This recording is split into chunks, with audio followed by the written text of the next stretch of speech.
السلام علیکم دوستوں، welcome back to our channel find Urdu. آج ہم ایک ضروری ورڈ ڈیزرو کے بارے میں بات کر رہے ہیں۔ اس کا اردو میں مطلب اور استعمال کیا ہوتا ہے، چلیے یہ جاننے کی کوشش کرتے ہیں۔ ڈیزرو کا مطلب ہوتا ہے کسی چیز یا کسی حالت کے لیے حقدار یا مستحق ہونا۔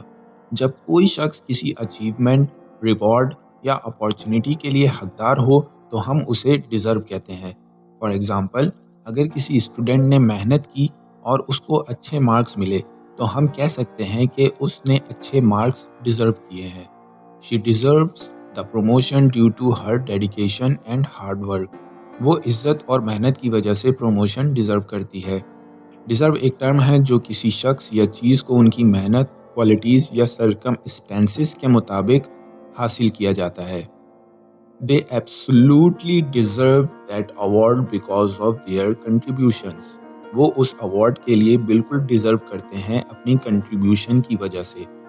تو یہ تھا ڈیزرو لفظ کا مطلب اور اس کے اردو میں استعمال کا ایک چھوٹا سا اوور ویو۔ امید ہے آپ کو یہ انفارمیشن پسند آئی ہوگی۔